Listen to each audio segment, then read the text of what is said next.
ये बता दूं कि ये जो इजलास होने जा रहा है, ये इजलास की सदारत हमारे महाराष्ट्र के बहुत ही एक्टिव एनजीओ का जो फेडरेशन चला रहे हैं, उसके बानी, उसके सदर, उसके कर्ता धर्ता, मोस्ट एनर्जेटिक जाकिर शिकलगर साहब की सदारत में ये प्रोग्राम होने जा रहा है। मैं उनसे दरख्वास्त करता हूं कि इस सदारत को कबूल करें और आगे की कार्रवाई करने की इजाज़त दें। मोहतरम हजरात, ख़वातीन व हजरात, अल्लाह का शुक्र है कि ख़वातीन भी जो हैं आज मौजूद हैं। हमने ये जो कॉन्फ्रेंस बुलाई थी, अल्लाह रब्बुल इज़्ज़त ने इस कॉन्फ्रेंस को एक कामयाब कॉन्फ्रेंस के तौर पर कबूल किया। हमारी रियासत के मुख्तलिफ शहरों से, न सिर्फ महाराष्ट्र से, बल्कि आपको ये जानकर खुशी होगी कि इस कॉन्फ्रेंस में लगभग 4-5 हज़रात हैदराबाद से भी तशरीफ़ लाए हैं। हम उनका यहाँ पर इस्तकबाल करते हैं और उनका शुक्रिया भी अदा करते हैं कि वो सफ़र की सऊबतों को कबूल करते हुए यहाँ तक पहुँचे। ये हमारी कॉन्फ्रेंस का एक इम्पॉर्टेंट हिस्सा है। हमने यहाँ पर एक assembly of intellectual Muslims, assembly of intellectual Muslims Maharashtra को कायम करने का आज तय किया था। सुबह का जो सेशन था, उस सेशन के अंदर हमने जिन 6 मेहमानों को बुलाया था, उनको उन्वान भी दिया था हमने। अल्हम्दुलिल्लाह वो सब की सब पहुंचे थे, उन्होंने अपनी बात भी रखी। लोग अक्सर ये कहते हैं कि भाई ये कॉन्फ्रेंसेस आप लोग क्यों बुलाते हैं?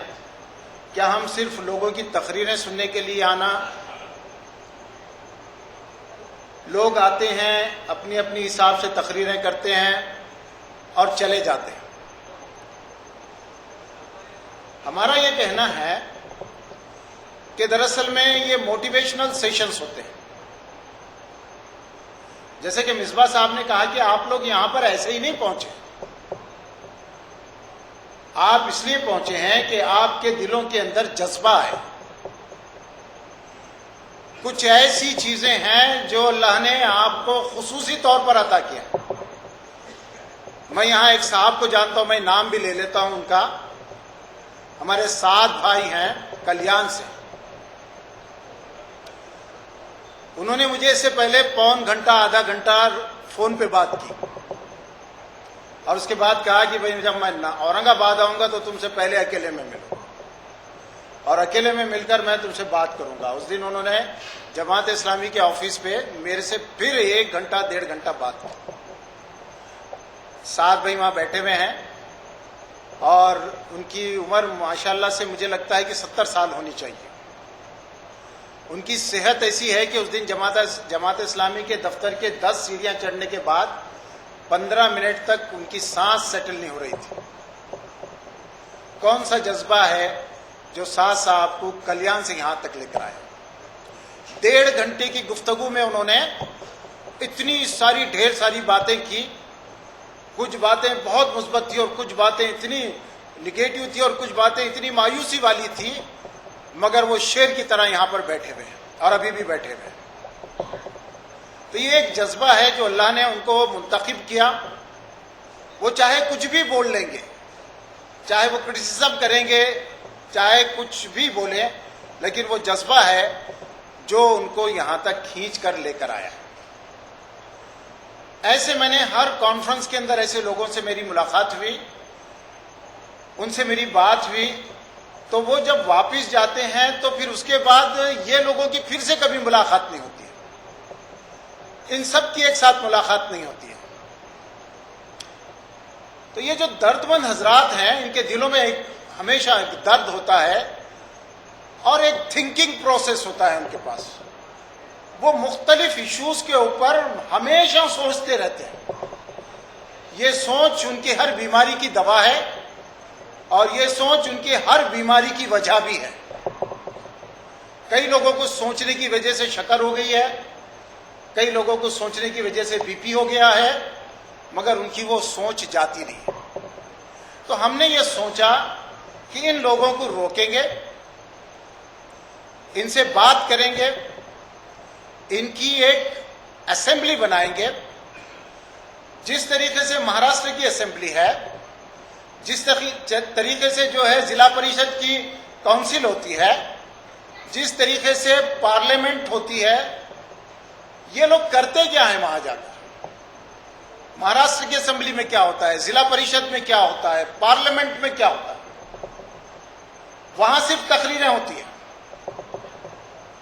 कोई एक इश्यू आता है और उसके ऊपर तकरीरें होती है। वो तकरीरें नहीं होती है, बल्कि वो तहकीक होती है, बल्कि वो रिसर्च होती है। लोग एक ही बात के ऊपर अपनी अपनी तरीके से बात को रखते हैं और कई बार तो ऐसा होता है कि एक इश्यू पे 5-5 साल 10-10 साल बहसें होती है और तब कहीं जाके उसके सॉल्यूशंस भी निकलते हैं। तो हमने ये सोचा कि जो फिक्रमंद हजरात हैं, अभी देख लीजिए कि जिनको जाना था वो तो चले गए, लेकिन आप फिर भी बैठे हुए हैं।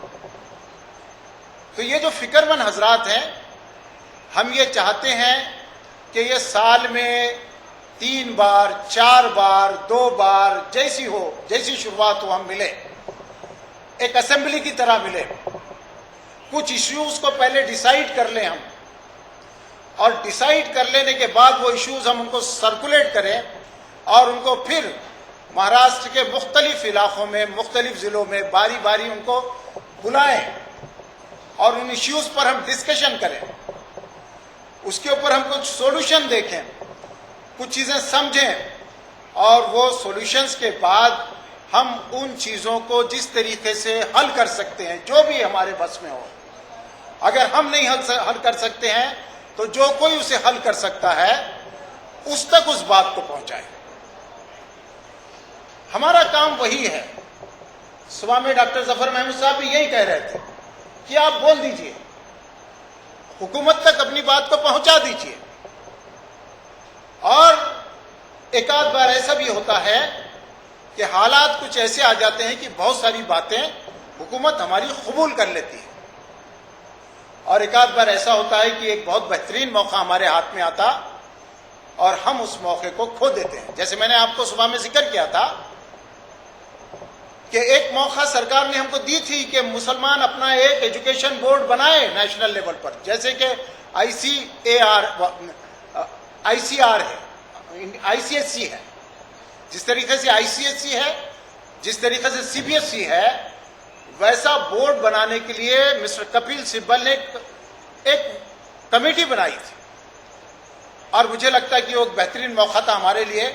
अगर हम उस वक्त उस बोर्ड को बना लेते तो आज पूरे मुल्क के अंदर मुसलमानों को स्कूल खोलना बड़ा आसान हो जाता।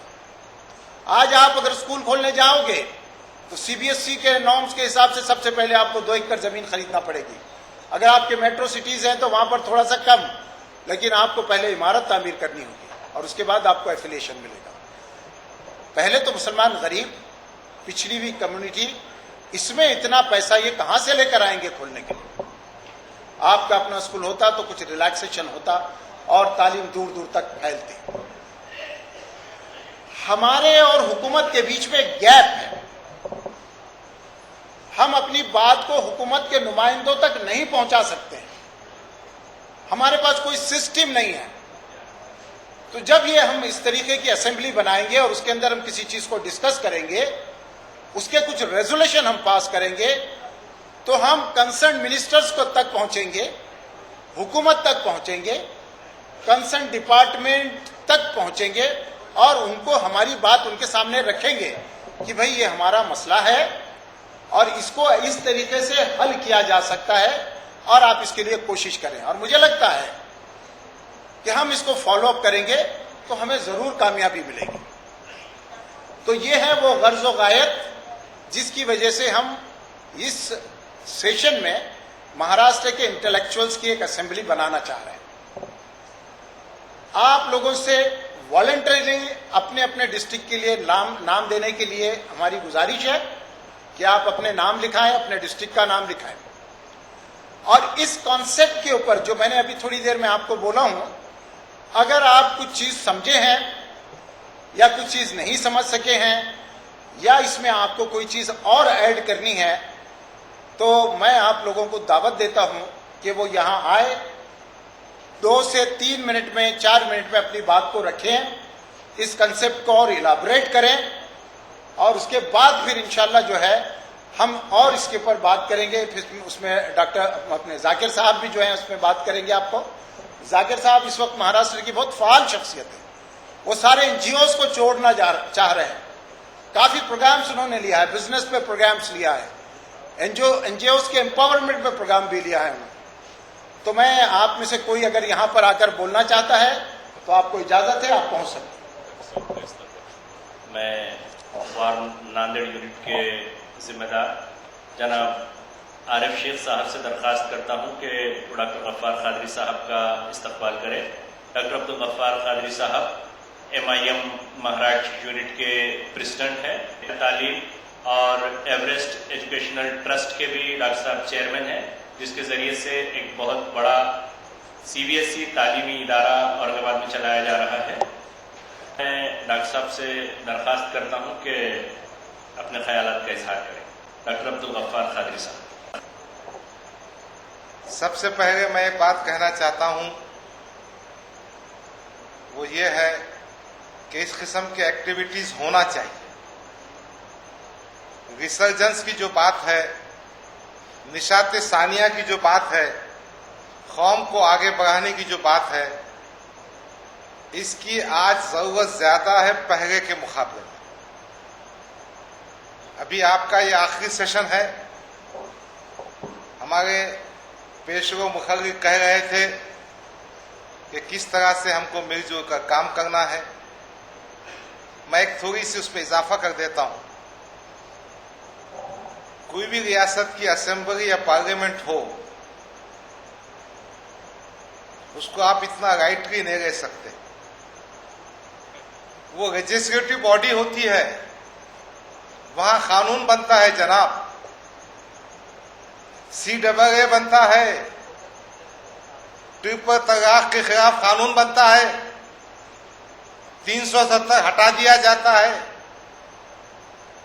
तो अपन हम असेंबली और पार्लियामेंट को राइटली नहीं ले सकते। वहां भी हमारी सही नुमाइंदगी होना चाहिए, ये आपके जहन में आना चाहिए। रही अपनी नुमाइंदगी करने की बात, मैं बहुत ताकत से कहना चाहता हूं, मेरी बात आपको पसंद आए या ना आए, हमारे फैसले कौन करते हैं? हमारे फैसले जो अरबाब इख्तिदार में बैठते हैं वो करते हैं।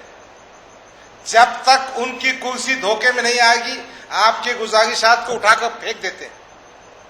आप शाहीन बाग बनाओ कि निवेदन दो कि हाथ जो के पांव पड़ो, मगर हुकूमत जो फैसला करना चाहती है वो करती है।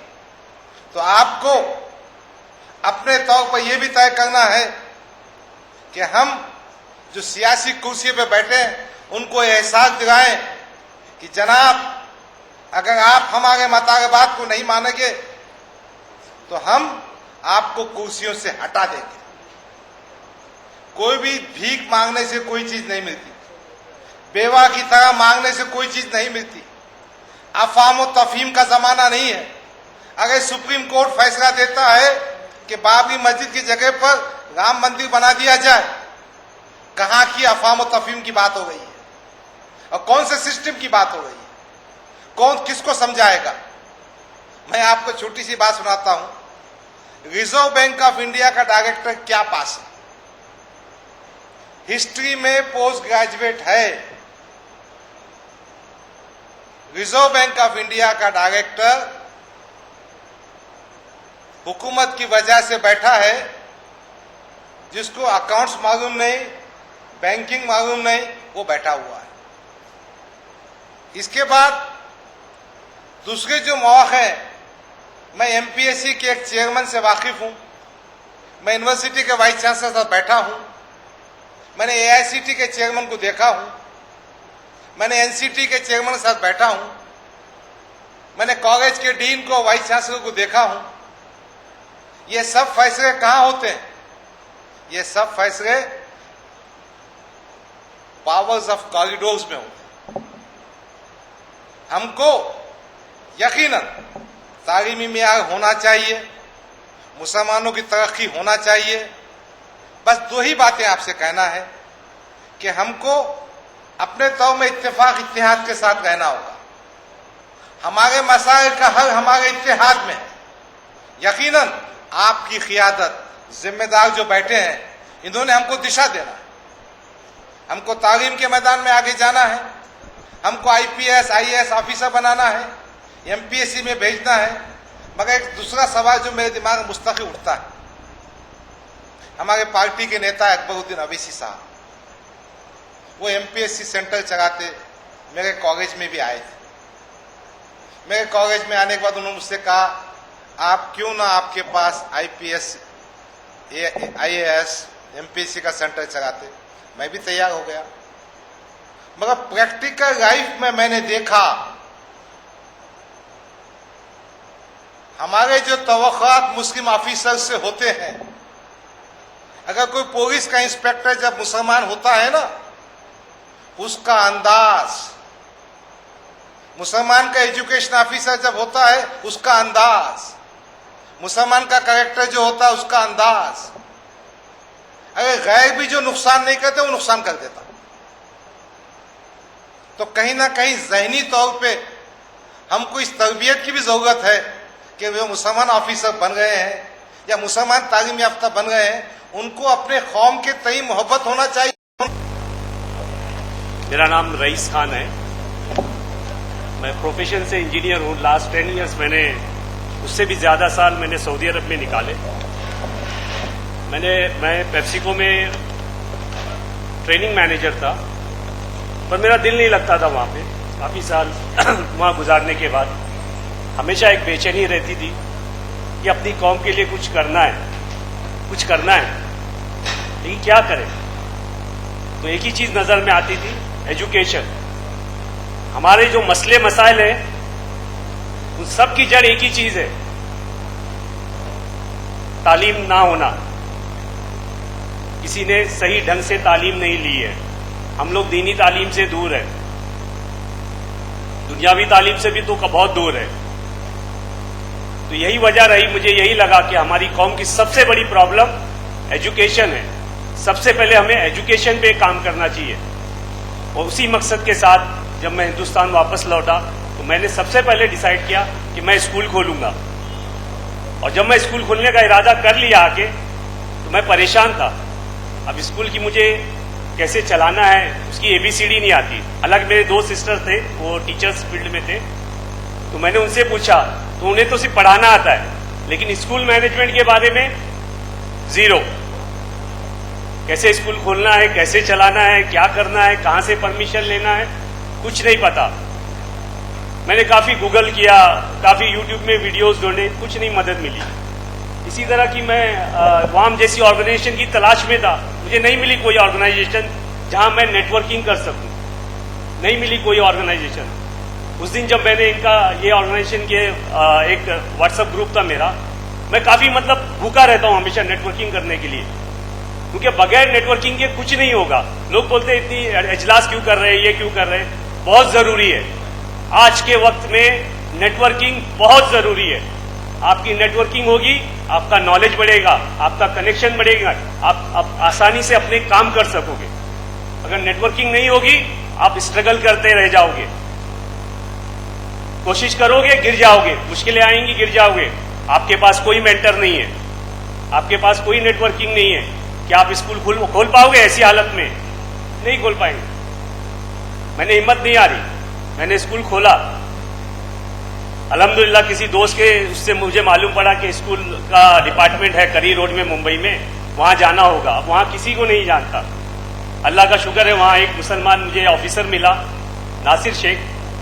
उनको मैंने बताया कि मैं स्कूल खोलने में बड़ा इंटरेस्टेड हूँ। उन्होंने बोला तुम सऊदी अरब में इतनी अच्छी लाइफ जी रहे थे, पूरी फैमिली तुम्हारी वहां थी, अच्छी कंपनी में मैनेजर हो, क्या जरूरत है यहाँ पे, मतलब मैंने कहा मेरा दिल नहीं लगता वहां पे। तो बोले ठीक है, तुमको चक्कर काटने पड़ेंगे, जूते गज जाएंगे परमिशन के लिए। बोला चलेगा सर। और अल्हम्दुलिल्लाह मैंने स्कूल खोल दी, और जो फाइल और जो भी जितनी बड़ी प्रोसेस है काफी कुछ उनसे सीखा, काफी फिर आहिस्ता आहिस्ता, जब बोलते हैं ना दिल में नियत होती है तो हर चीज में अल्लाह उसमें मदद करता है, उस तरह से मेरी मदद होती गई। और अल्हम्दुलिल्लाह मैंने अपनी स्कूल भी खोल दी, मैंने यूडाइस ले लिया और अपना मतलब पेपर वर्क चालू है। मेरे एनजीओ के 3 साल नहीं हुए तो इसके लिए मैंने फाइलिंग भी नहीं कर पाया, लेकिन very soon I will do everything, जो भी लीगल प्रोसेस है। और उसी की कड़ी में मैं अब चेन ऑफ स्कूल खोल रहा हूं। मेरी दूसरी स्कूल इंशाअल्लाह नवी मुंबई में इस महीने के आखिर तक खुलेगी। तो मुझे बड़ी खुशी हुई जब मैंने इस ऑर्गेनाइजेशन का नाम सुना, तो मेरे दिल में एक चमक उठी कि वाह, क्या इतना बेहतरीन काम हो रहा है, इतना बेहतरीन काम हो रहा है, जहां हमें नेटवर्किंग मिलेगी, जहां हमें नॉलेज मिलेगी। तो मैं अल्लाह का शुक्र है कि मुझे मौका मिला, और मैं तमाम हजरात जो यहाँ पे आए उनका शुक्रगुजार हूँ, और आगे भी रहूंगा इंशाअल्लाह। इस तंजीम के जरिए बहुत लोग फायदा उठाएंगे। एक चीज मैं कहूंगा कि हम जो इस फील्ड में आते हैं उनको मेंटर्स की जरूरत है। इस वक्त सबसे बड़ी जो प्रॉब्लम है ना, मेंटर्स नहीं मिलते। आप किसी भी मेंटर्स, किसी भी जानकार या मतलब ऐसी हस्ती जो इस फील्ड में मारूफ है, उनसे अपॉइंटमेंट लेंगे ना आप, तो अपॉइंटमेंट नहीं मिलने वाली है। मैं एक मिसाल देता हूं, उनका नाम नहीं लेना चाहता हूं। मैंने उनको ईमेल किया, उनको बताया कि मैं आपसे मिलना चाहता हूं, मैं स्कूल खोलना चाहता हूं, मुझे अपॉइंटमेंट नहीं मिली सर। और वही शख्स दोबारा मेरे एक प्रोग्राम में एज ए चीफ गेस्ट आए, मैंने उनको लेके आया, ठीक है, मगर मैंने उनसे कभी जिक्र नहीं किया सर आपने मुझे अपॉइंटमेंट भी नहीं दिया था मिलने का। तो कहने का मतलब ये है, आप कोशिश कीजिए, जुस्तजू कीजिए, हिम्मत कीजिए, मदद करेगा अल्लाह ताला। आपकी नीयत खालिस है, इंशाअल्लाह आप कामयाब होंगे और रास्ते अपने आप खोल देगा अल्लाह ताला। इसी के साथ मैं अपना कलाम बंद करता हूं। बहुत बहुत शुक्रिया। जनाब इलियास सर, वाइस प्रेसिडेंट वार औरंगाबाद यूनिट से दरखास्त है कि वो डॉक्टर गफ्फार कादरी साहब की खिदमत में मोमेंटो पेश करें।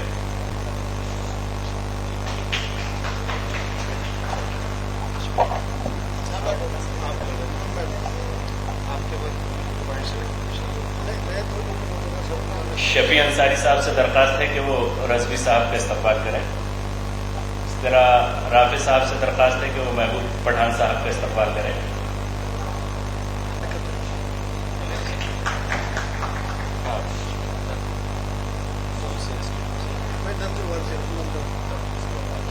वार्न के जिम्मेदारान और मौजूद हाजरीन, सुबह से गवर्नमेंट की स्कीमें, तालीमी बेदारी का सिलसिला जो चलता है ये शहरों तक महदूद रहता है और छोटे गांव तक ये पहुंच नहीं पाता। हमने जब सुना कि औरंगाबाद में हमारे सर जो है कॉन्फ्रेंस ले रहे हैं,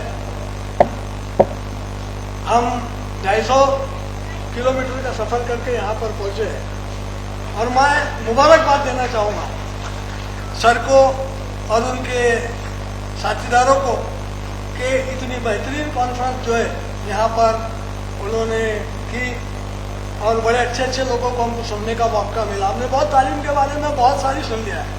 मैं खुद भी गर्ल्स हाई स्कूल चलाता हूँ।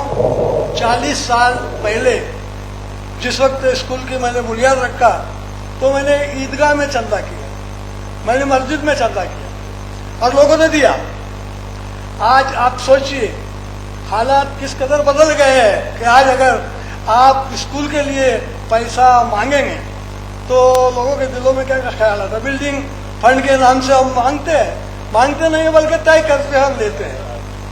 क्वांटिटी स्कूलों की बहुत हो चुकी है, क्वालिटी बनाने के लिए हमने क्या करना चाहिए और इसके लिए जो कॉन्फ्रेंस हो रही है तो मैं चाहूँगा कि हम सब मिलकर स्किल के मियार को बढ़ाने की कोशिश करें। यहाँ पर मुझे बोलने का मौका दिया गया, मैं आप सभी हजरात का शुक्रिया अदा करता हूँ। और फिर एक बार आप लोग दूर दूर से आए होंगे, मैं समझता हूँ। मेरी सर से परभणी में पहली बार हमारी स्कूल को कई साल हो गए।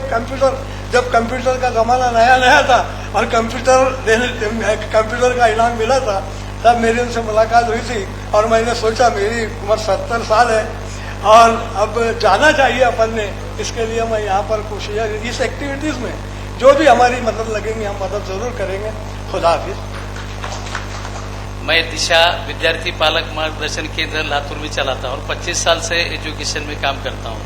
हमने 25 साल पहले लातूर शहर के अंदर पूरे ऑल इंडिया लेवल पे मुस्लिम कॉन्फ्रेंस ली थी और वहाँ पे मुख्यमंत्री शरद पवार आए थे, विलासराव जी देशमुख आए थे, रफीक जकीरिया साहब आए थे, गुलाम नबी आजाद साहब आए थे। गुलाम नबी आजाद साहब ने ये कहा था कि मदरसों को मॉडर्न तरीके से जोड़ना चाहिए। उसी मंशा को लेके ये तंजीम यहाँ पे काम करना चाह रही है।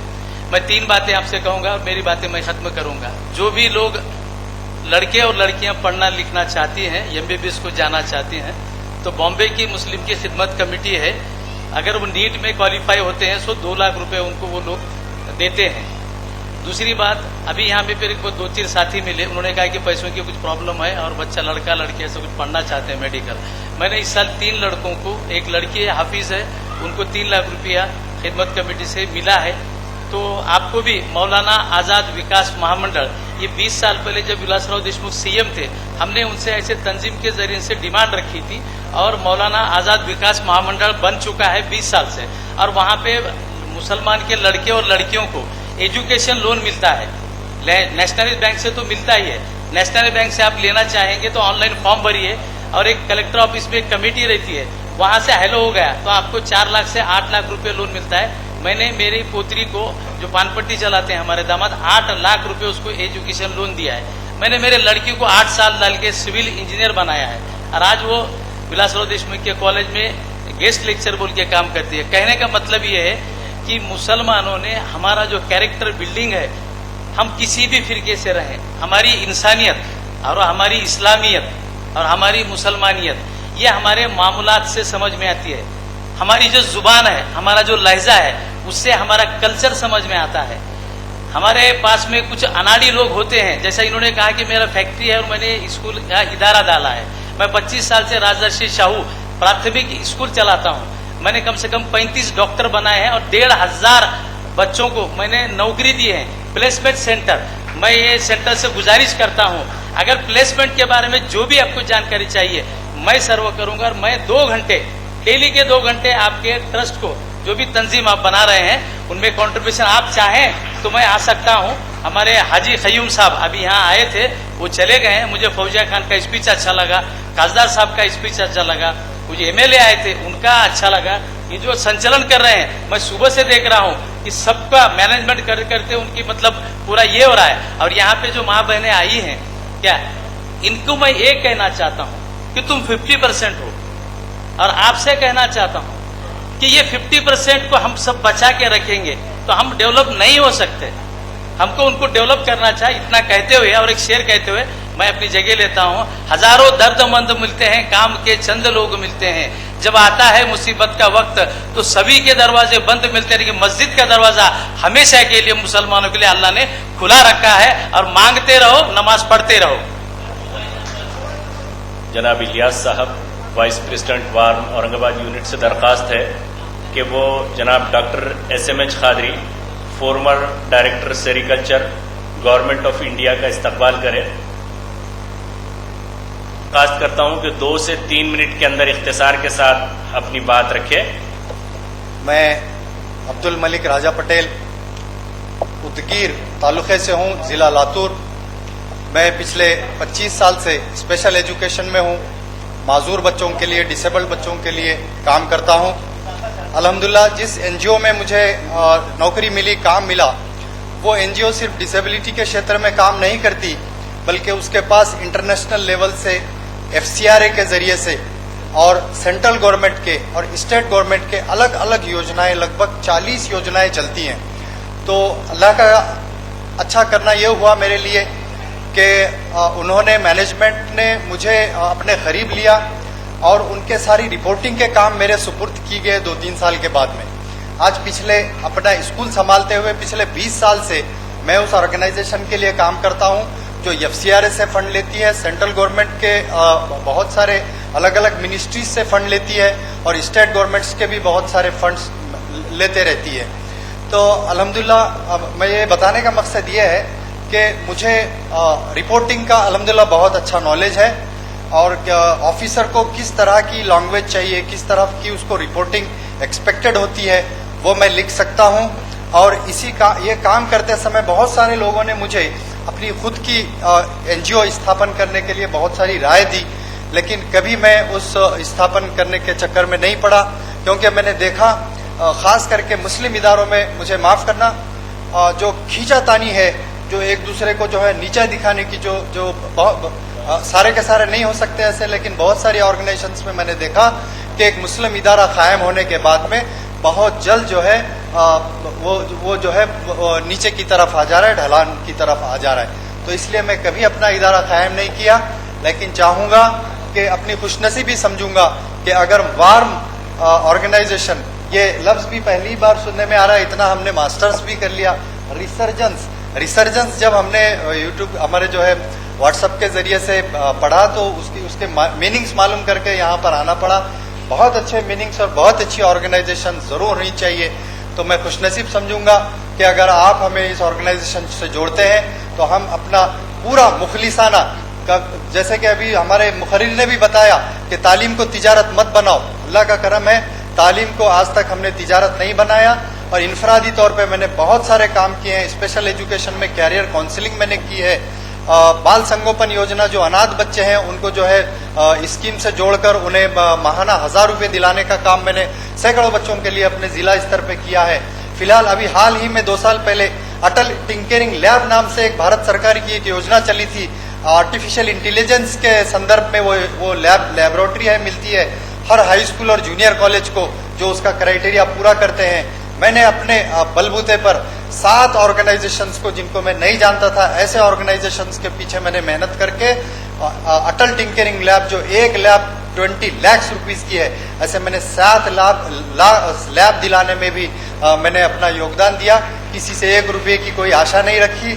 आगे भी कोई इसको अपनी तिजारत या अपना जरिए माश नहीं बनाना चाहता। अल्लाह का करम है, मेरे पास, मैं जमीन जायदाद वाला हूँ, नौकरी वाला हूँ और नौकरी में भी जो है पेंशन धारक हूँ, 2005 से पहले का हूँ। तो मेरी गुजारिश है वार्म से कि अपने से मुझे जोड़कर जो है मुझे खुशनसीब बनाएं। अस्सलाम वालेकुम। जनाब अब्दुल करीम साहब पातूर। क्योंकि टाइम का ये है तो इसलिए मैं थोड़ा फास्ट बोलने की कोशिश करूंगा। मैं इस प्रोग्राम के मारूफ शेख साहब, जिम्मेदार और दीगर तमामी साहिबान का शुक्रिया अदा करता हूँ। अल्लाह का शुक्र अदा करता हूँ कि इस ऐसी अजीमुशान कॉन्फ्रेंस में अल्लाह ने मुझे मौका दिया। मेरा नाम अब्दुल करीम है, अकोला जिला से मेरा ताल्लुक है और तालीम के फील्ड में मुझे 26 साल अल्हम्दुलिल्लाह हो चुके हैं और चंद साल मेरे रिटायरमेंट के बचे हैं। लेकिन ऐसी कॉन्फ्रेंस में आने का पहली बार मौका मिला, अगरचे कि इससे पहले जो कॉन्फ्रेंसेस हुई है वो जमात इस्लामी हिंद के तहत जो तालीमी कॉन्फ्रेंसेस रही है मुल्क में, मुझे जाने का मौका मिला अल्हम्दुलिल्लाह। मैं जमात से मुंसलिक होने की वजह से इन चीज़ों से तालिब इल्म के दौर से ही मुतासिर था और एजुकेशन और दावत की जो फील्ड है वो मेरी मखसूस फील्ड है। और यहाँ जो मरकज़ इस्लामी हमने कायम किया वहाँ पे एक छोटा सा तजुर्बा किया। लेकिन उससे पहले मैं ये चाहूँगा कि हम एश्योर करें, हम मारूफ शेख साहब को और ये तंजीम को, वार्म को, कि इस सिलसिले में जो भी मदद की ज़रूरत है और जितना इस काम को आगे बढ़ाया जा सकता है हम इंशाअल्लाह उसमें करेंगे। तालीम के मसले पर हम अभी तक जो गुफ्तगू समाअत कर रहे थे उसमें एक चीज़ अभी अब्दुल गफ़ार साहब ने जो कही है, गफ़ार कादरी साहब ने, वो ये है कि भाई हमारा स्टूडेंट कलेक्टर बन जाता है, API जाता है, IAS हो जाता है, तो उसका बहुत तरीका अलग हो जाता है। तो मैं ये समझता हूँ उसकी एक वजह यह है कि उसकी फिक्री और मिली तरबियत नहीं हो पाती। तो हमने एक छोटा सा एक तजुर्बा जो किया है वो आपको शेयर कर देता हूँ, उसके बाद में इंशाल्लाह फिर इसी के बैनर तले कहीं ना कहीं बात होती रहेगी। वो बहुत अजीमुशान एक तजुर्बा हमने ये किया है कि मरकज़ इस्लामी वहाँ हमने कायम किया था, नया नया स्लैब था, वो टपकता भी था। पिछले साल हमने एक तालीम का छोटा सा तजुर्बा ये किया कि 30 बच्चों को डे बोर्ड में हमने वहाँ पर एक मदरसा शुरू किया, मकतब। लेकिन हमने उसमें ये किया कि अरबी ज़ुबान को हम बहैसियत ज़ुबान के पढ़ाएंगे, लैंग्वेज के पढ़ाएंगे। तो उसके लिए हमने हमारे हाफिज साहब जो मौजूद है वो भी बाद में आके आपसे खिताब करने वाले हैं शॉर्ट में। तो हमने 8 महीने के तजुर्बे में ये महसूस किया कि हमारे पास 30 में से 20 बच्चे इंग्लिश मीडियम के थे। मेरा बच्चा 4th क्लास में है, वो भी इंग्लिश मीडियम का था, उसको उर्दू नहीं आती, उसको लिखकर नहीं आती, उर्दू पढ़कर नहीं आती। लेकिन हमने जब ये मकसद के तहत वो मकतब शुरू किया तो हमने उसमें जोहर के बाद से ईशा तक बच्चों को बुलाया और उसमें बाकायदा टीचर्स को अपॉइंट किए हमने जमात की तरफ से, मैथ, साइंस, इंग्लिश के और अरबी के लिए हमने हाफिज साहब को फुर्सत से बुलाया और उन्होंने 8 महीने में हमारे बच्चों को ऐसा अरबी सिखाई, जैसा हम जो कह रहे हैं ना मेयार तालीम का जो मामला हो रहा है, हमारे उर्दू के स्कूलों में उर्दू बच्चों को नहीं आ पा रही, इंग्लिश के स्कूलों में इंग्लिश नहीं आ पा रही, तो हमारे मकसद के तहत ऐसा काम हुआ, इसीलिए आपको शेयर कर दे रहा हूँ। बाद में मैं लिंक दे देता हूँ, आप यूट्यूब पे जाकर उसको देख सकते हैं कि 8 महीनों में 1 अगस्त में हमने शुरू किया था और रमजान से पहले हमने मार्च में उसका जो है एंडिंग किया, सालाना इज्तिमा, सालाना जलसा मदरसा तालीमुल कुरान और मरकज इस्लामी के नाम से, JIH पातुर सिटी, आप यूट्यूब पे डालेंगे तो आपको मिल जाएगा, JIH Patur city YouTube channel पर। तो आप देखेंगे उसमें हमारे बच्चे 8 महीने के बाद अरबी में तकरीर की है, बच्चों ने अरबी में मुकालमा किया है और वो जो 4th क्लास का मेरा बच्चा था वो अरबी ना सिर्फ बोलता है, जुबान लैंग्वेज भी कहता है, क्योंकि हमने उसमें नाजिरा नहीं पढ़ाया, हमने उसमें कायदा नहीं पढ़ाया, हमने जो सिलेबस फ्रेम किया था। तो हाफिज साहब से यह कहा था कि हमको अरबी जुबान दानी जिसे कहते हैं, लैंग्वेज लर्निंग के तौर पे आप हमें सिखाइए। तो अल्हम्दुलिल्लाह बहुत अच्छा तजुर्बा रहा। हमारा मकसद यह है कि बच्चा 10वीं तक हमारे पास रहे तो असरी और दीनी उलूम दोनों एक साथ हासिल, 5 साल कोर्स में आलिम दीन बने, वहीं पर मैथ्स और साइंस CBSE का पढ़ा के हम उसको नीट और JEE के लायक बनाएंगे। इसके अलावा मेरा सहाफत में भी जो है मैदान है, तो मैं एजुकेशनल मैगजीन भी जो है मैंने रजिस्टर कर दी है और 100 अदारे, सर मारूफ शेख साहब आपके मालूमात के लिए 100 अदारे जिसमें नॉन मुस्लिम अदारे भी है, वो मेरे पास में लिस्ट पर है जहाँ पे मैं काउंसलिंग करता हूँ। MTS पुणे कॉलेज का मैं कोऑर्डिनेटर हूँ। तो इस सिलसिले में आपको जो भी मालूमात मजीद लेना है अगर चाहे तो मैं बार के तहत भी आपको ये डिस्प्ले करता रहूंगा। जज़ाकल्लाह, आपने हमारी बात सुनी है, इसके लिए शुक्रिया। माशाल्लाह, यहाँ जितने भी लोग आए हैं अपने अंदर एक दर्दमंद दिल रखते हैं और मिल्लत के लिए कुछ न कुछ करने का जज्बा रखते हैं। ये कॉन्फ्रेंस जो बुलाई गई थी, इसके जो खतीब हजरात थे जिन्होंने अपने ज़रीन ख्यालात को पेश किया, ये दूसरा सेशन जो हमारा जारी है वो formation of state assembly for Muslim intellectuals के बारे में है। तो बहुत सारी चिट्ठियाँ नामों की मेरे पास यहाँ आई है। 2-2, 3-3 मिनट में आप सब लोगों को अपनी राय, स्टेट असेंबली की ज़रूरत, उससे हमें क्या फ़ायदा हो सकता है, उसके बारे में अपने ख्यालात का इजहार करें। अब मैं डॉक्टर SMH खादरी साहब, farmer director sericulture, government of India से दरख्वास्त करता हूं कि वो अपने ख्यालात के साथ करें। स्टेज पे तशरीफ फरमा मोअज़्ज़िज़ मेहमान, सदर जलसा और जो इस प्रोग्राम का ऑर्गेनाइजर बानी, जिनका इनिशिएटिव है, ये ऐसे शेख मारूफ साहब जिन्होंने वाम की बुनियाद डाली और ये कॉन्फ्रेंस का इनेकाद किया, और जुमला हाज़िरीन जलसा। सबसे पहले तो मैं अल्लाह ताला का शुक्र अदा करूँगा कि उसने हमें ये तौफीक दी कि आपके बुलावे पे हम लोग यहाँ हाजिर हो गए और अल्लाह ने ये मौका इनायत किया हमको कि हम तबादला ख्याल करें, क्योंकि मशवरा करना ये अल्लाह के रसूल की सुन्नत है और मशवरे से कई सारी चीज़ें हल होती हैं। तो काबिल मुबारकबाद हमारे मारूफ साहब है, उनकी टीम है जिन्होंने इस यूनिक कॉन्फ्रेंस का इनेकाद किया और ये इनका जो कॉन्सेप्ट है इसको मैंने बहुत तफसील से स्टडी किया है। माशाल्लाह बहुत अच्छा कॉन्सेप्ट है।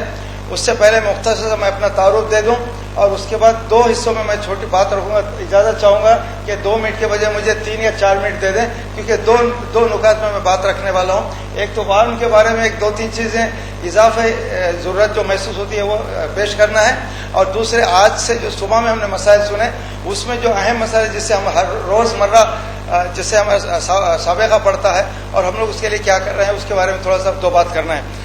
तो देखिए, सबसे पहले तो यह है कि हमारे यहाँ जो तालीम, जैसे सुबह में आपने सुना है कि क्वालिटी जो तालीम का मेयार होता है वो बहुत हद दर्जे से गिर चुका है।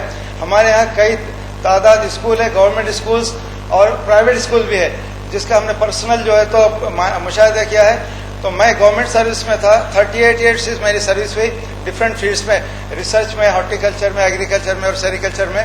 तो basically I am all India scientist और जो गवर्नमेंट ऑफ इंडिया में मैं क्लास 1 लेवल पे काम किया हूँ, रिटायर हो गया हूँ, लेकिन education has been my passion. तो by passion I am educationist, by profession I am a scientist. तो हम लोगों ने हमारी सर्विस में गवर्नमेंट काम के साथ एजुकेशन पे काम किया। अल्हम्दुलिल्लाह I am founder of 3 schools, 1 in Bangalore, 1 in Calcutta and 1 इन आंध्र प्रदेश, जो पहले तेलंगाना में आगे निज़ामाबाद में, और हम लोग इस पे काम करते हैं। तो हमारा और एक हुसैनी एकेडमी हम नाम से चलाते हैं, जिसका खास मकसद ये है जो वीकनेस को दूर करना है। तो पहले ज़रा मुख्तसर से 3 चीज़ों को आप सुन लें जिससे हमको सबको तवज्जो देनी है और आप इस पर अपनी गिरा खदर राय भी पेश करें। और अपने माहौल साहब से रिक्वेस्ट की थी कि ये नुकात जो आज पेश किए जाएंगे इसको नोट कर लें और नोट करके इसका लाए अमल बनाए तो इंशाल्लाह इसके नतीजे अच्छे मिलेंगे, वरना हम लोग सुनते हैं और भूल जाते हैं। तो ये रिक्वेस्ट है कि नोट करें। तो सबसे पहले जो हमारे पास मसला है वो क्वालिटी का है। क्वालिटी से मुराद ये है कि बेहतरीन स्कूल, बेहतरीन फर्नीचर ये नहीं है। क्वालिटी मतलब जो बच्चे बाहर निकलते हैं उनकी काबिलियत क्या होती है। मिसाल के तौर पर हमने 6-7 साल से हुसैनी एकेडमी शुरू की नांदेड़ में। वहां पर जो बच्चे हमारे यहाँ पढ़ने आते थे हमने खासतौर से ऐसे बच्चों को लिया था कि जो नाकाम हो जा रहे हैं, जो गवर्नमेंट स्कूल में पढ़ते, प्राइवेट स्कूल में पढ़ते, लेकिन उनकी सलाहियत बहुत कम होती है। मिसाल के तौर पे अगर 9वीं स्कूल में हमने जो मुशाहिदा किया था, 9वीं जमात के तालिब इनको अपना नाम लिखना नहीं आता, जो उर्दू मीडियम का है, इंग्लिश मीडियम का अपना सही से नाम नहीं लिख सकता, एक सेंटेंस नहीं लिख सकता, बोलने की तो बात दूर है। तो ये हालत में हमने ये सोचा कि उनको फाउंडेशन दिया जाए।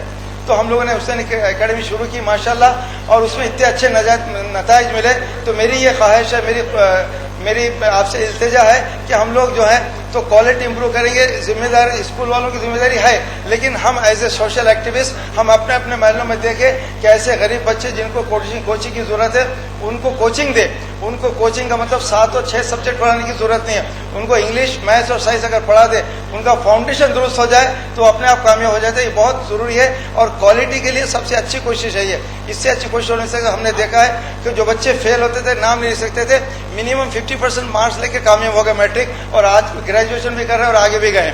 तो ये एक पहला क्वालिटी का मसला है। ये एक हल हमारे पास है, खाली मसला बोलना नहीं, उसका हल भी आपको पेश करना है। तो हमने हल एक हमारे जो तजुर्बे में आया था वो हल आपके साथ पेश किया। नंबर 2 जो हमारे पास मसला है वो ड्रॉप आउट का मसला है।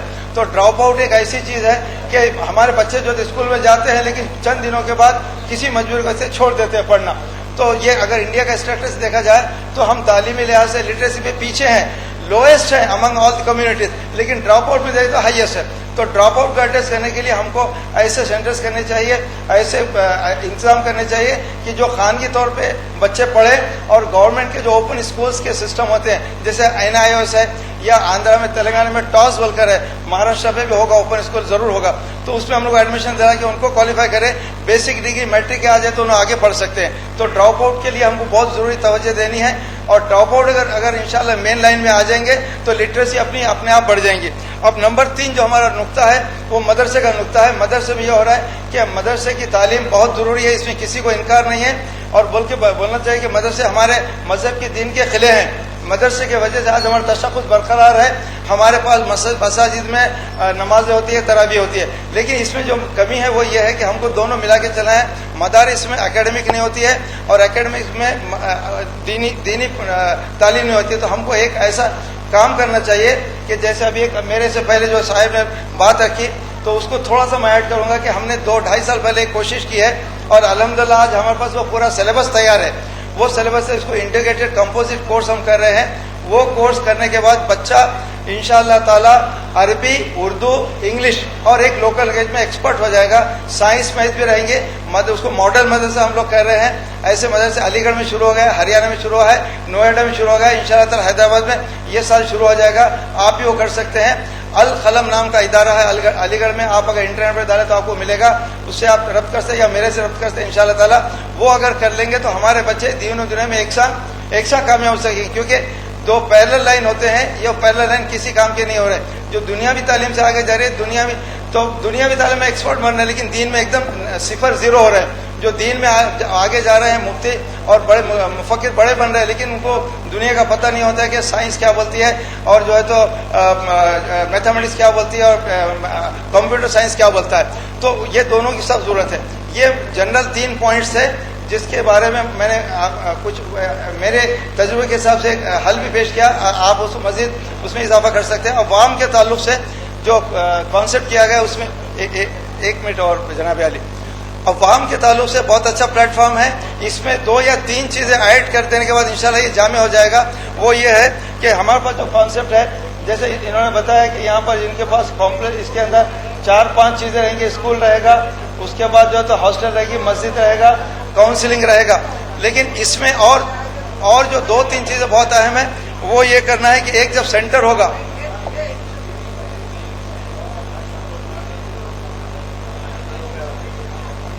तो ये वार्म के सिलसिले में 2-3 चीजें बहुत जरूरी ऐड करनी है कि हमारे को ये जो 5 चीजें हैं, इसके साथ एक और चीज होना बहुत जरूरी है।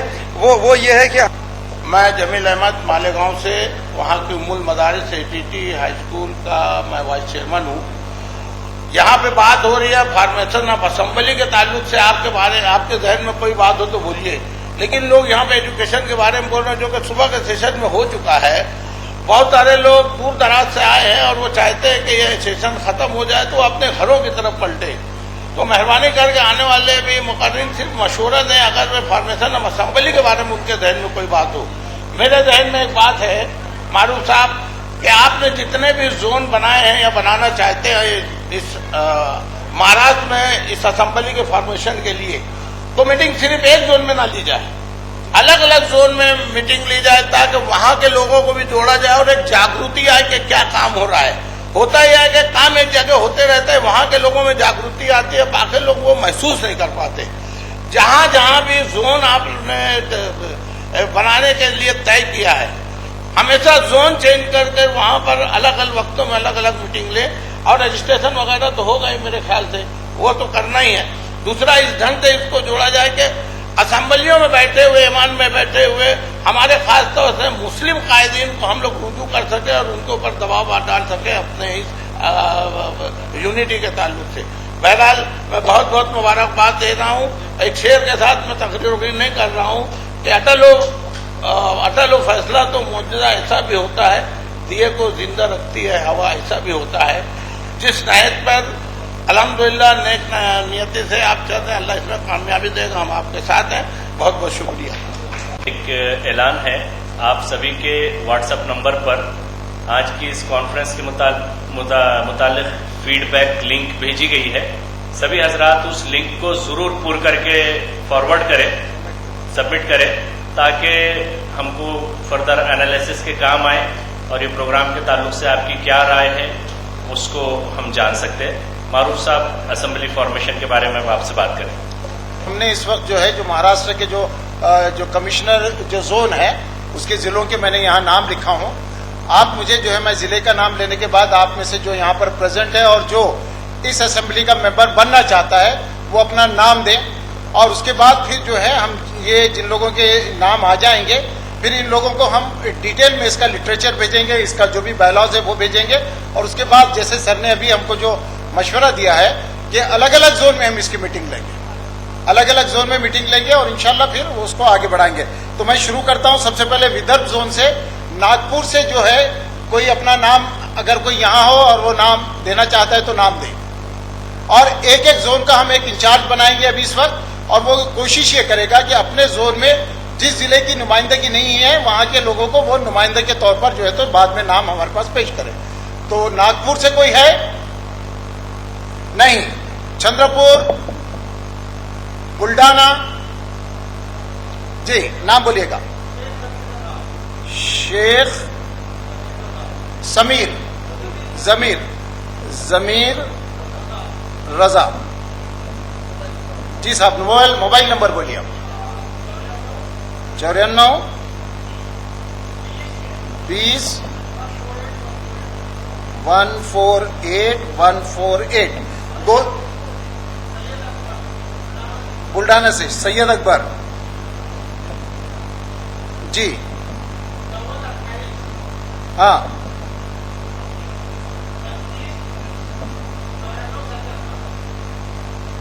जी।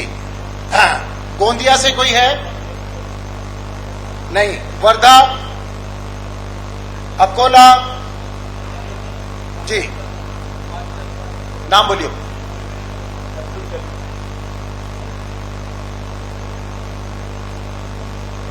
फोन नंबर बोलिए।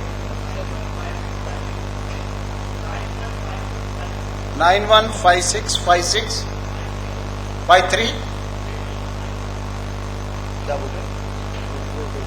नाम दे दे, रजिस्टर करें, जी जी आप नाम दे दे, रजिस्टर है आपका वहां किया हुआ है तो फिर हमारे पास नंबर है, ठीक है।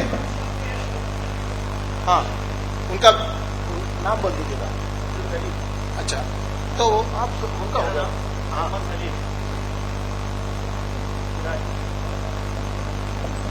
जी यवतमाल से है कोई? अमरावती, वाशिम, गढ़चिरौली, ठीक। पश्चिम महाराष्ट्र में कोल्हापुर, सांगली, अच्छा सातारा, जाकिर भाई की तो क़यादत में चल रहा है ये। पूना से कोई नाम? अहमदनगर, अच्छा शेख अंसार साहब,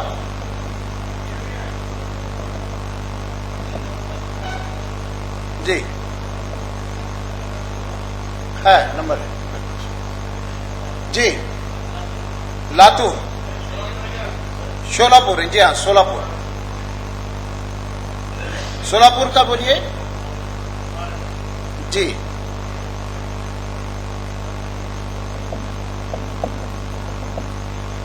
जी लातूर ना, मैं अभी मराठवाड़ा में आ रहा हूं, अभी आप रुकिए, अभी रुकिए, हो गया।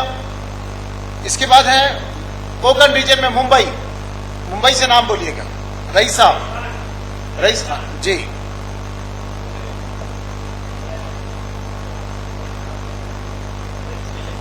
जी रायगढ़, जी वहीदुद्दीन साहब, फखरुद्दीन साहब,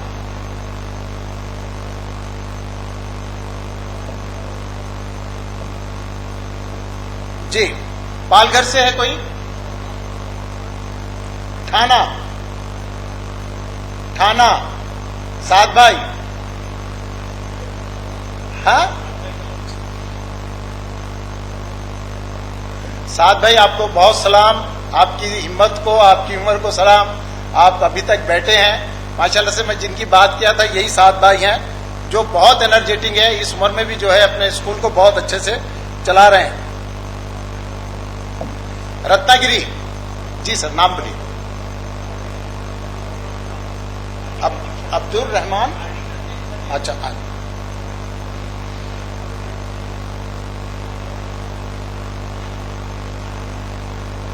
सिंधुदुर्ग, जी। खानदेश से, नासिक से है कोई? जमील अहमद,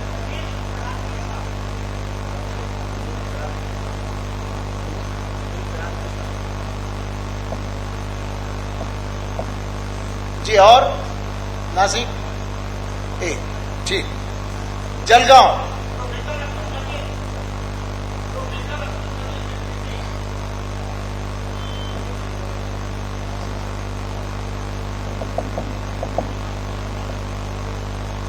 जी। नंदुरबार से है कोई?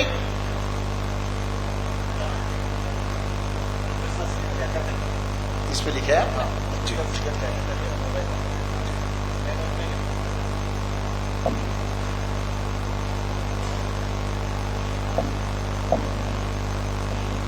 जी नंदुरबार से हो गया। धुलिया से,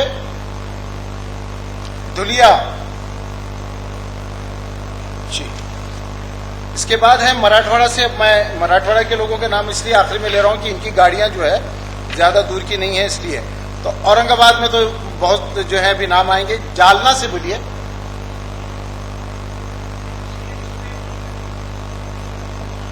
शेख शोएब, कहां से हैं आप? जालना, ठीक है।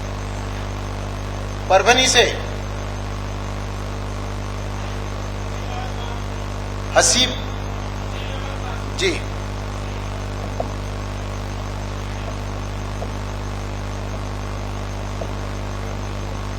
नांदेड़, नांदेड़ से भी बहुत सारे लोग हैं यहां पर। हिंगोली,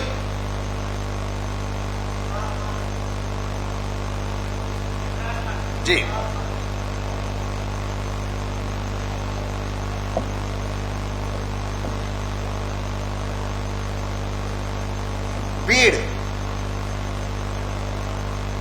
बीड़, लातूर, लातूर। अच्छा,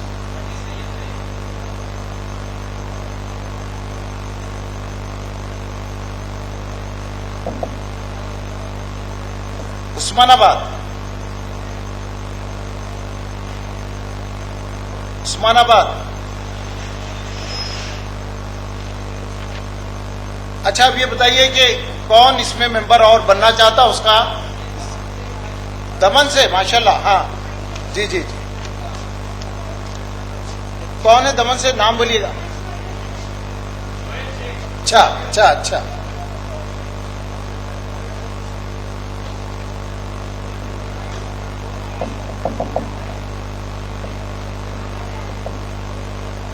आपका यहाँ रजिस्ट्रेशन है ना, उसमें नंबर आ जाएगा। ठीक, और इधर से हाथ उठाइए साहब ने, आपका नाम?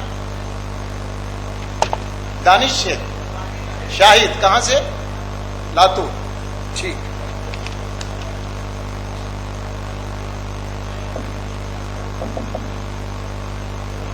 और किसी का नाम है? आसिफ कुरैशी, औरंगाबाद। एंड टीम डाल दूं क्या? जी, शोलापुर से नासिरुद्दीन साहब,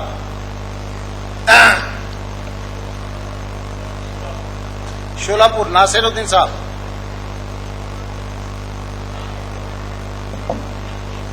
जी, और लातूर से अब्दुल मलिक साहब।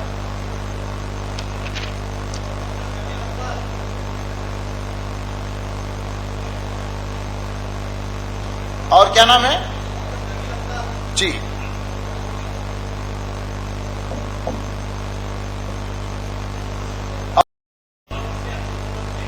अच्छा,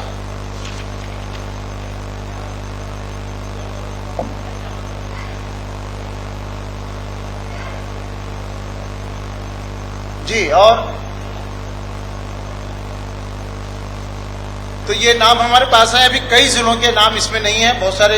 जी, आप कुछ बोलना चाह रहे हैं? नहीं, तो इसमें और कुछ नाम जो है हम लोग अब आप लोगों की मशावरत से आपको पूछकर, और भी जो जिलों में इसकी नुमाइंदगी नहीं भी है, वहां से हम इसका नाम लेंगे।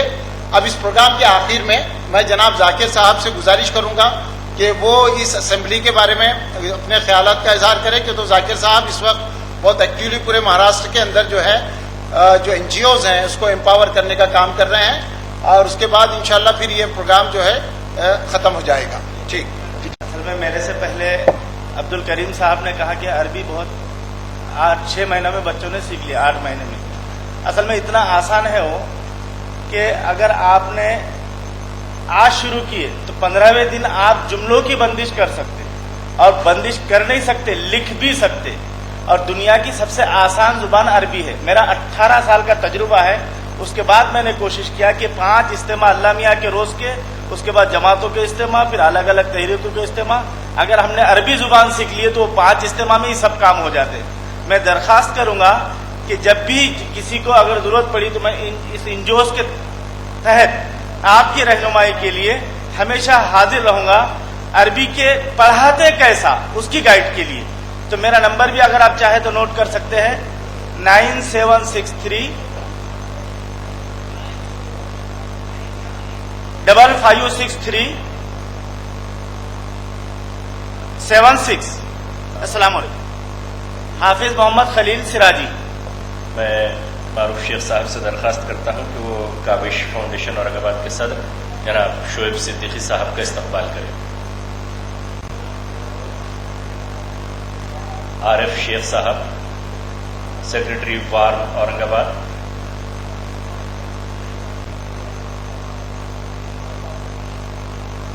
हमारे अजीज दोस्त जनाब मारूफ सर, इन्होंने बहुत जद्दोजहद करके 2 हफ्ते के अंदर ये 1 दिन का कॉन्फ्रेंस आगाज किया, और आज हम सब लोग यहाँ पर अपनी बहुत बड़ी कुर्बानी देकर हाजिर हुए।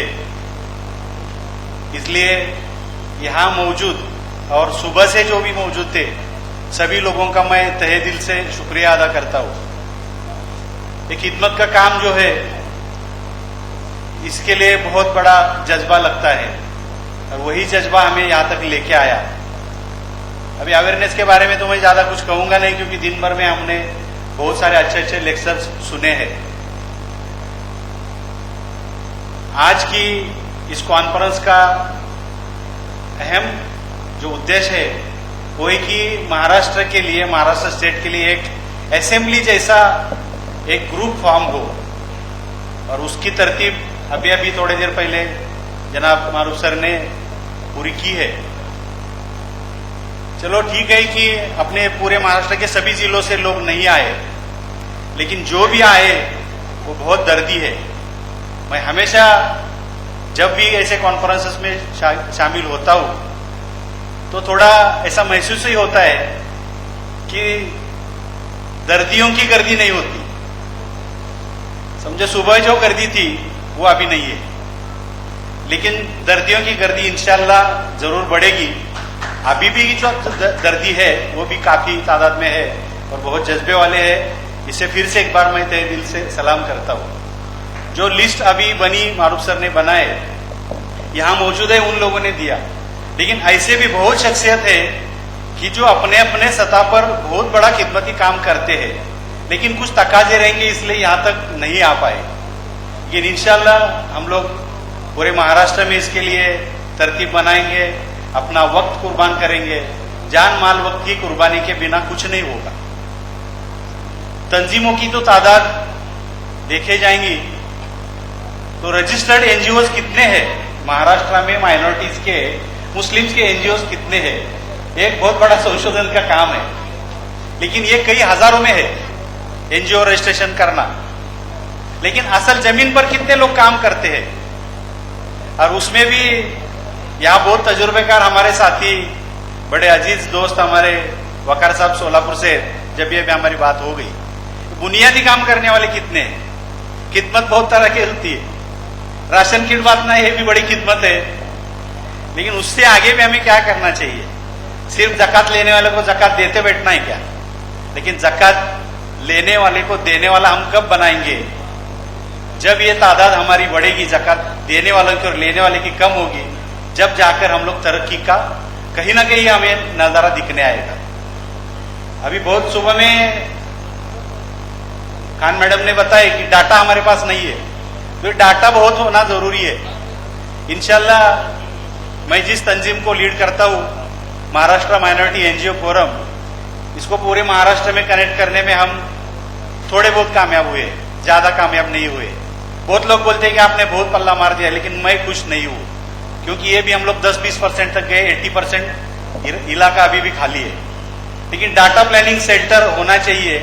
महाराष्ट्र माइनॉरिटी एनजीओ फोरम एक पोर्टल, ऑनलाइन पोर्टल बना रहा है, 2-3 महीने में उसका काम कंप्लीट होगा, तो पोर्टल के जरिए हमें ये डाटा आएगा। यहाँ बड़ी मुंबई की तंजीम आई है, उनके साथी है शोएब भाई एएमपी के, उन्होंने भी कहा कि महाराष्ट्र में जितने भी यानी कि टैलेंटेड बच्चे हैं, एएमपी ने टैलेंट सर्च का ड्राइव किया था बीच में, तो करीबन 70,000 से ज्यादा महाराष्ट्र के टैलेंट बच्चों का डाटा उनके पास है। अब ये बच्चे हैं, लेकिन इनको रहनुमाई देना, उनको फीस और इनको सब ये चीजें करना, इसका बड़ा काम हमें करना है। इसके लिए भी महाराष्ट्र माइनॉरिटी एनजीओ फोरम ने माइनॉरिटी डेवलपमेंट सेंटर नाम का कॉन्सेप्ट किया है। वो हर तालुके में एक सेंटर खुलने का हमारी कोशिश शुरू है। 25 सेंटर आज तक शुरू हुए, हर तालुके में शुरू हो जाएगा इंशाल्लाह। अभी हम सब लोगों को मिलके जितने भी ऑर्गेनाइजेशन से अपना अपना काम करना ही है, लेकिन जब भी कभी सामाजिक कामों के लिए कोई भी तंजीम आवाज देती है, फिर चाहे नागपुर में बुलाए, चाहे दिल्ली में बुलाए, चाहे मुंबई बुलाए, या कोल्हापुर बुलाए, सिंधुदुर्ग बुलाए, वहां हमें 1-2 दिन की कुर्बानी देना बहुत जरूरी है। क्योंकि कुछ साथियों ने बताया नेटवर्किंग की पावर बहुत ज्यादा है। हम लोगों ने मैं भी इलेक्ट्रॉनिक्स इंजीनियर हूं, ये कोरोना के काल में करीबन 15,000 लोगों को मैं घर बैठे कनेक्ट किया हूं। कुछ लोग बोलते हैं कि इसको कुछ काम है कि नहीं, ये रोज मैसेज करता है। आज महाराष्ट्र के बहुत सारे लोगों को रोजाना एक जाकर शिकलगार का मैसेज मिलता है, एक आध दिन जाता रहेगा लेकिन रोजाना एक मिलता है। वो एक जागृति करने का काम है।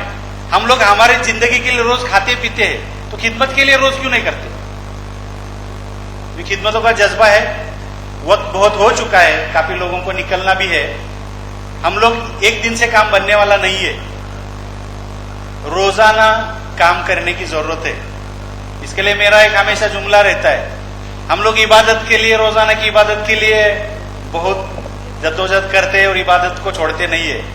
हमें रोजाना की इबादत फर्ज है, तो रोजाना की खिदमत भी फर्ज है। खिदमत का कितना महत्व हमारे कुरान हदीस में है, इस पर हमने कभी रोशनी डालने की कोशिश की। मुझे मौका मिला था 2019 में मुंबई में कालसेकर ट्रस्ट के एक प्रोग्राम में यू निसार अहमद साहब रिटायर्ड आईपीएस फ्रॉम बेंगलोर, उनका एक लेक्चर मुझे सुनने मिला और मैंने बोला इनको फिर से मैं कभी महाराष्ट्र में बुलाऊंगा। तो 28 अगस्त को पुणे में एक स्टेट लेवल की एनजीओ कॉन्फ्रेंस हम लोग बुलाए थे, उसमें सर को बुलाए थे हम लोग। तो उन्होंने उसका इतना अच्छा तकरीर किया। हमारा यूट्यूब चैनल है mmnf.official, उस पर उनकी तकरीर है, 1 घंटे की तकरीर है। इबादत और खिदमत दोनों करना बहुत जरूरी है। इबादत से जन्नत मिलती है, लेकिन जन्नत बनाने वाला खुदा से मिलना है तो खिदमत जरूरी है। इसलिए दोनों करना है हमें। वक्त के बारे में भी कुछ लोगों ने कहा, वक्त मिलता नहीं है, वक्त निकालना पड़ता है। तो वक्त की सबसे बड़ी कुर्बानी देने वाले लोगों की बहुत जरूरत है।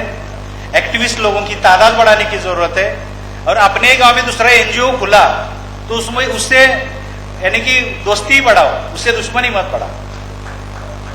महाराष्ट्र के इसमें मैं 2002 से सोशल में काम करता हूं, तो मैंने बहुत देखा है कि हम लोग आ गए सोशल प्लेटफॉर्म पर तो बहुत लोगों की चलती है, अरे ये क्यों आया। तो ऐसे नहीं है, जितने भी लोग आएंगे उनका वेलकम करना चाहिए, उनको साथ देना चाहिए। इंशाल्लाह डॉक्टर जफर महमूद साहब, उन्होंने भी बहुत अच्छा तकरीर की है। तो अल्लाह का शुक्र है, मारूफ सर और मेरी पहली मुलाकात 2019 मार्च में मोमिन कॉन्फ्रेंस दिल्ली में हुई थी। जिया सर भी औरंगाबाद के मुझे वहीं पर मिले थे, वकार सर भी उधर ही मिले थे, आरिफ भाई नांदेड़ वाले वो भी उधर ही मिले थे। बहुत सारे हम लोगों ने वहां है ना जानबूझ के बोले महाराष्ट्र की यूनिट बाजू चलो जरा थोड़ा फोटो सेशन करेंगे। तो उसमें हम लोगों ने महाराष्ट्र का एक रुतबा दिखाया। उसके बाद में साउथ इंडिया कॉन्फ्रेंस अगस्त में हुई थी बेंगलोर में, उसका भी मारूफ सर मैंने बहुत कोशिश किया था और 22 लोगों को लेके मैं बेंगलोर गया था। यानी अलग अलग लोग जगह से लोग आए, लेकिन उनको रोजाना पंच करना, रोजाना जागरूक करना और बात लेके आना, ये भी बहुत बड़ा काम है। तो अल्लाह ने वो काम हमसे लिया है और खिदमतों के लिए तो हम लोग रोजाना कुर्बान होना चाहिए। मैं तो जितना वक्त, मेरा ज्यादा से ज्यादा वक्त खिदमत में ही जाता है। बाय प्रोफेशन में इंजीनियर हूँ, स्टाफ काम करता है, अल्लाह ने मौका दिया है वक्त निकालने का। नहीं तो बहुत लोगों को क्या है, उसके खुद के पेट की, खुद के फैमिली की परेशानी रहती है, अरे मेरा बिजनेस है, मेरा जॉब है, ये है। लेकिन मैं आपसे यह मालूमात दूंगा, यवतमाल में सेवा नाम का एक ट्रस्ट है, निजामुद्दीन साहब वो जॉब करते हैं, लेकिन 8 साल से सेवा यवतमाल का काम यानी पूरे भारत भर पहुंच गया है। बिना मांगे इतना डोनेशन, अच्छा डोनेशन भी आता है, बहुत सारे लोगों को काम उसका फायदा भी होता है, बहुत सारे बच्चों को फायदा होता है। तो हमें हमारे जो टैलेंट्स है उसको बढ़ाना चाहिए। और हर एक आदमी टैलेंट है, कोई कम नहीं है, सब, हर एक छोटा बड़ा सब टैलेंट है। कोई मां के पेट से टैलेंट बन के नहीं आया था। तो टैलेंट को हम लोगों को बढ़ावा देना चाहिए। इसके साथ में एक अभी तीनों जो पॉलिटिशियंस आए थे, तो तीनों ने भी मार्टी का जिक्र किया, बाल्टी, सारथी, महाज्योति, इसका जिक्र किया। 3 साल पहले महाराष्ट्र माइनॉरिटी एनजीओ फोरम के प्लेटफॉर्म से हमने पहली बार डिमांड की थी कि बाल्टी जैसा मार्टी होना चाहिए और 1000 करोड़ उसको देना चाहिए। लेकिन बाल्टी सारथी को क्या मिलता है, इस पर हमारा ध्यान है क्या? मैं 5 मिनट वक्त लूंगा, ज्यादा नहीं वक्त लूंगा, क्योंकि क्या चल रहा है गवर्नमेंट में ये हमें मालूम होना चाहिए। हम बोलते गवर्नमेंट हमारी नहीं है, हमारे लिए काम करता नहीं, कोई पार्टी हमारी नहीं है। अरे हम इस शहर, इस राज्य के नागरिक है, इस देश के नागरिक, हमारा भी कुछ फर्ज बनता है ना। तो बीच में दिसंबर में हिवाड़ी अधिवेशन हुआ, उसमें बाल्टी सारथी को 150 करोड़ दिए गए। और अभी गए हफ्ते सभी महाराष्ट्र, सभी all over India Raj Thackeray और उलझनों में मशगूल था। उस टाइम महाराष्ट्र के मौलाना आजम अपना अल्पसंख्यक विकास महामंडल छोड़ के बाकी महामंडल को 635 करोड़ दिए गए। हम मांगने में नहीं जा तो मिलेगा नहीं। तो मांगने के लिए भी आज जो फॉर्मेशन हुआ है ये बहुत मारूफ सर को मैं दिल से सलाम करता हूं कि ये कोशिश बहुत जरूरी थी कि पैरेलल असेंबली, पैरेलल गवर्नमेंट, ऐसा काम हमें होना चाहिए। हमें पूरा गवर्नमेंट में छोड़ो, लेकिन हम लोग कम से कम माइनॉरिटी मिनिस्ट्री को तो पैरेलल मिनिस्ट्री बनाएंगे।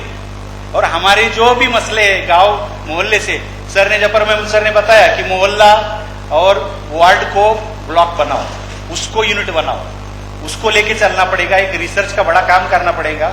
इंशाल्लाह मार्टी बनेगी या ना बनेगी सरकार से, हमें हमारी मार्टी बनाना है। वार्म जैसी नेशनल लेवल की ऑर्गेनाइजेशन अपने साथ में है, MMNF है और सभी तंजीमें हैं। सभी तंजीमों को जोड़ने का भी हम लोग अच्छा काम करेंगे इंशाल्लाह। और ये असेंबली फिर से एक बार जल्द से हम लोग मशवरा करके जल्द से 1 महीने के अंदर में हम लोग एक कोई तो एक रीजन में काम करेंगे। पहले रीजनल मीटिंग शुरू करेंगे और बाद में स्टेट लेवल मीटिंग हर क्वार्टरली लिया जाएंगी। इसके व्हाट्सएप पर चर्चा होगी, वेबिनार होंगे। इंशाल्लाह सब लोग साथ देंगे ऐसी उम्मीद करता हूं और सब लोगों को फिर से एक बार शुक्रिया अदा करता हूं। जज़ाकल्लाह। मेरा नंबर है 83903 81731। शुक्रिया सर। मैं जनाब डॉक्टर एसवी रजवी साहब से दरख्वास्त करता हूं कि निहायत ही इख्तिसार के साथ अपने ख्यालात का इजहार करें। जनाब डॉक्टर एसवी रजवी साहब। बेसिकली मैं गवर्नमेंट सर्वेंट था, रिटायर हो गया हूँ, वेटनरी डॉक्टर। मैं इंस्टीट्यूट चलाता हूँ, स्कूल। सिर्फ मेरी आप तमाम इंस्टीट्यूट चलाने वालों से रिक्वेस्ट है कि मुसलमानों की तालीमी निज़ाम और हमारी जिम्मेदारी, तो हमने और हमारे यहाँ के कलीग्स हैं, उन्होंने डिसाइड किया है कि हमारा मेन यूनिट तालीम में अगर कोई है तो हमारा उस्ताद। और हमारा रोना है उर्दू मीडियम की स्कूलों में बच्चे नहीं आते। उसकी रीज़न चेयरमैन, सोसाइटी के सेक्रेटरी या जिम्मेदार नहीं है, उसका रीज़न सिर्फ हमारे असातिज़ा हैं। अगर कोई असातिज़ा तो माफ़ करना। तो मेरी ऐसी रिक्वेस्ट है और हमने डिसाइड भी किया है हमारे यहाँ के ग्रुप से, और फौजा मैडम से भी मैंने कहा हूँ कि जून के फर्स्ट वीक में हम एक असातिज़ा का सेमिनार रखना चाह रहे हैं और खाली उनको अगर ईमानदारी से जिम्मेदारियों का एहसास दिलाया जाए तो इंशाअल्लाह हमारे जो स्कूलों की हालत है वो बहुत ऊपर आएगी और उर्दू स्कूलों के बारे में जो दिन ब दिन जवाल हो रहा है उसको इंशाअल्लाह रोक लगेगा। इतनी मेरी रिक्वेस्ट है तमाम जिम्मेदारान मदरसे की, स्कूल्स की, कि आपके यूनिट, स्कूल का यूनिट जो टीचर है, टीचर आपके स्कूल को ऊपर रह जाए। जज़ाकुमुल्लाह। जनाब सैयद इलियास साहब, vice president warm Aurangabad unit से दरख्वास्त है कि वो इज़हार तशक्कुर पेश करें। सबसे पहले स्टेज यहाँ पर डाइस पे इतनी चिट्ठियाँ आई हुई है और वक्त की कमी देखते हुए मैं माजरत चाहता हूँ कि हम उनको वक्त नहीं दे पा रहे हैं। इंशाअल्लाह इसी तरीके से बार बार मुलाकात होती रहेंगी। मुझे यहाँ पर एक बात जरूर कहना है कि 10 बजे से आप लोग बाहर की गर्मी और पंखे की गर्मी बर्दाश्त करते बैठे हैं, इसीलिए सभी लोग वार्म के तहत वार्म हो गए हैं। ये बड़ी अच्छी बात है। और यहाँ पर हमारी एक बहन जो 10 बजे से मैं देख रहा हूँ, आप लोग सब देख रहे हैं, काबिल तारीफ है। उनके जज्बे को मैं सलाम करता हूँ और हम सब मिलके ऐसी बहनें हमारे को वार्म के अंदर मिले, ये अल्लाह से दुआ करता हूँ। और डाइस के ऊपर सवेरे के जो सेशन में सभी जो यहाँ पर इनवाइट किए गए मारूफ शख्सियत, ऐसी शख्सियत को हमने सुना, गौर से सुना, उनका तहे दिल में शुक्रिया अदा करता हूँ। आज दोपहर के डाइस के ऊपर जितने भी है हजरात, उनका शुक्रिया अदा करता हूँ। और ख़ास तौर पर सिर्फ पंखों की गर्मी बर्दाश्त करते हुए आप लोग यहाँ पर वार्म के इस कॉन्फ्रेंस के अंदर आखिरी तक बैठे हैं। मैं तहे दिल से औरंगाबाद वाम यूनिट के तहत और आप सभी के वाम के हमारे मारूफ साहब परभनी यूनिट के तरफ से, औरंगाबाद यूनिट से, जालना यूनिट से, नागपुर यूनिट के, सातारा और नासिक यूनिट से सबका शुक्रिया अदा करता हूं और तहे दिल से आप सबको इस प्रोग्राम को कामयाब बनाए इसके लिए तहे दिल से मुबारकबाद देता हूं। और ऑर्गेनाइजर खास तौर पे जिन्होंने रात बैठकर यहाँ पर मेहनत की, जो लोग इसके पीछे रहकर काम रात दिन करते रहे, उनका भी तहे दिल से शुक्रिया अदा करता हूँ। आपने इसके लिए काफ़ी दूर से चलकर आए। अल्लाह आपके चलने को, आपके काम को अल्लाह कबूल करे और इस आज का जो जलसा है, हमारा कॉन्फ्रेंस है, ये आज यहाँ पर हम खत्म करते हैं। अल्लाह इसी तरह हमको मिलाता रहे। आप सबको उम्र दराजी के साथ, अल्लाह तंदुरुस्ती के साथ उम्र दराजी अता करे, ये दुआ के साथ मैं यहाँ पर ये प्रोग्राम खत्म करने का ऐलान करता हूँ। शुक्रिया।